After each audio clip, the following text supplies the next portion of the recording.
Hey, my name is punkgirl5003 and I wanted to tell you about different things that happened in my life. My spirit, like haunted type stuff experiences, and then my spiritual experiences from 1987 when I was about 5 years old, all the way till this year, 2018. And then different things that happened in my hometown of Castro Valley, California. Alright, at the beginning, around five years old, I could actually talk to and hear spirits communicating with me. I would actually hear a woman's voice talking to me. She would tell me, "Don't be scared." She would be near my bed. I think she was trying to comfort me, but it still kind of creeped me out a little bit because I did not know what was going on. It happened several different occasions. I had told my parents about it. I'm not sure if they believed me or not, but I do remember it happening. Also, when I was living in Castro Valley, at the age of 10 to 29, I would have strange dreams. I would dream of like aliens, me being abducted. I'd dream about people, corrupted people, and their skin falling off, and people chasing me. I had to live in a cave. I had dreams where everything was falling apart around me. My family and I were in a car driving down the street. Nuclear bombs were going off and people were becoming crazy. And I've also had dreams of being attacked by demonic spirits. It was really weird. And while I was living with my parents, I could also see or feel spirits around me. Sometimes it would be animals, spirits going through the backyard, or human spirits. I saw a little girl with like an old-time dress. I think it was maybe 1800s looking. I was coming home from work and I had to walk through my backyard because I lived in a trailer in the backyard of my parents' place, and it was pretty creepy. But I don't know, I didn't feel any bad things about her, but at that time I was kind of nervous about spirits and stuff. Let's see. Also, I'm going to tell you about different things that happened in my hometown of Castro Valley, California. Let's see.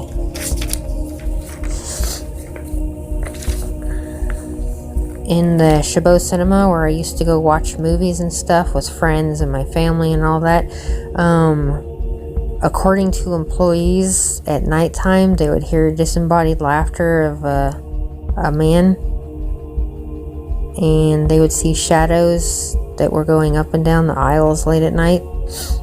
There was also a white lady spirit. I don't know if this is true or not. I saw online that it's been passed around from different things and stories told differently, but it was supposed to be near the end of Crow Canyon, of what I've heard. The legend says she was supposed to have gone to prom and she died in a car crash on impact. Sometimes people see her and offer her rides, and when they go across the bridge she disappears. There was also something that happened at a daycare center on Redwood Road.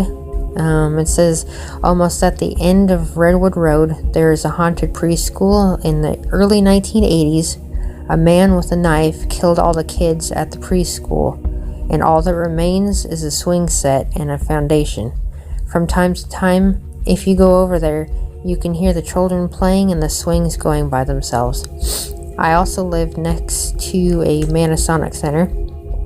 It was like maybe a 10-minute walk. I didn't know what it was at the time, and I used to have weird feelings going by it. And if you want to take a look at it, it's Lodge 150 or 551, and I'm not sure, but I think my mom's dad was part of it. I don't know. There was also something that I heard from word of mouth about a kid killing himself at Eden Park, where I used to go play as a child.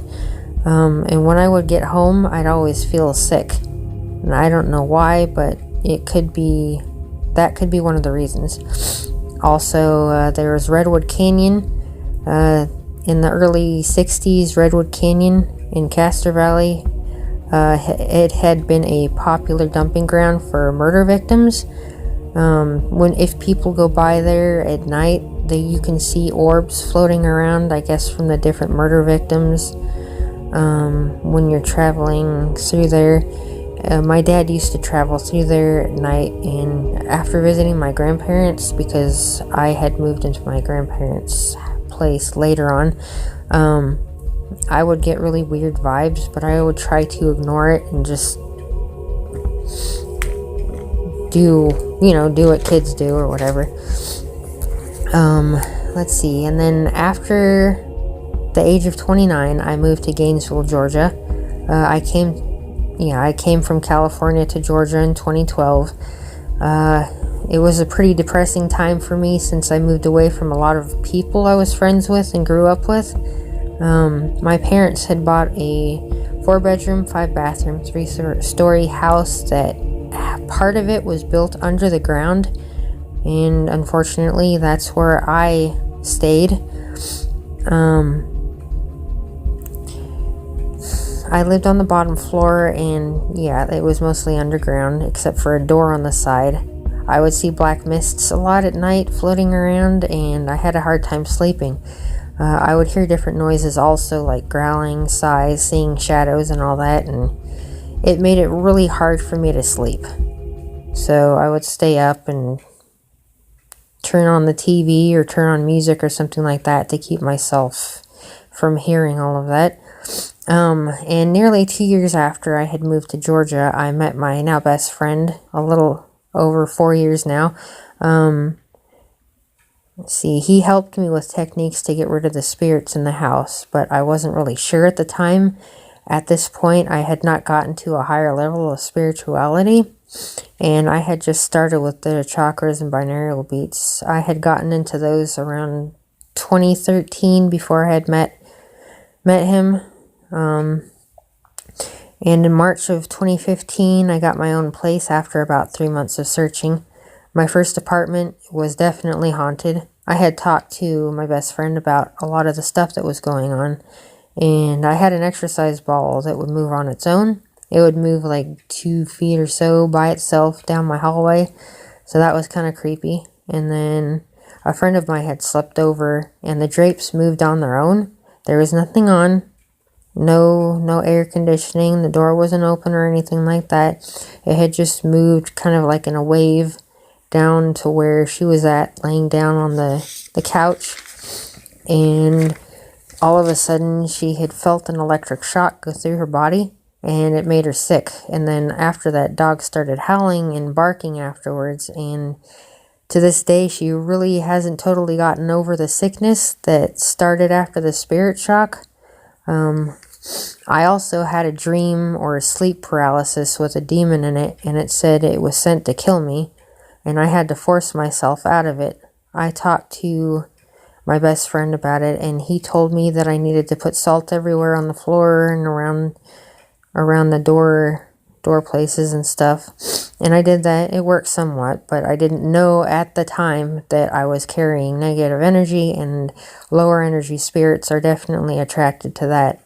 Weird things happened every now and then at the end of the year, I moved to a different apartment in the same complex. I didn't feel it as much around here where I am now, and by this time, my best friend was teaching magic videos, and over the years, I've learned a whole lot from him. At the beginning of 2017, I learned about auras, and I had joined some spiritual groups that could see them, and I was taught how to purify my energy and taught how to do spells on how to make my life better. I worked on them, studied my gifts, and the more I studied, the better I got. And also, as long as I was able to keep myself purified, aura, energy, and spirit, I was able to get things, or the things that I needed. I also learned about the quantum theory and the law of attraction, which I still stand by till this day. I learned to write down what I wanted or needed, or the intentions, and use herbs and incense to make the intentions even stronger to the universe, so it would bring me back what I needed or wanted. At the beginning of 2018, my best friend taught me how to use magic squares, and also a very special necklace, which to this day I wear, which is called the Seal of the Seven Archangels, which is like the Olympic spirits. The first time I wore it, it had given me a warm sensation on my chest, because I had it under my shirt. I was wearing it to work and all that. And I had asked for help from the angels, and it got really warm. And all of a sudden, an angel-looking type shape went on the back of it, and it looked like it was serving someone. So I definitely know that angels do exist, and they're here to help us and serve us in any way that they can. Also, a few months back, I asked for a familiar or a spirit friend who helps me more with obtaining the things that I want in life, and an angel guide that helps me with advice. Like, it gives me messages through visions or words in my mind, or different numbers that come up. You know, like 1111, 222, 333, you know, all the repeating numbers and things like that. And sometimes I hear my spirit friend moving around in my apartment when I go to bed, or he plays with my cat sometimes. I also know when he's around because I smell dragon's blood incense, because that's pretty much the first thing that I use to help get him to come here and be my spirit friend or familiar. I do my best to make sure that I give him, you know, the energy, food or whatever, so he doesn't get hungry and not want to be here. I don't want to starve him. It's kind of like having a really cool family member, only you can talk to and have them help you with issues in your life, and only they would understand what you're going through, or just there to help, you know, listen and take care of you and all that.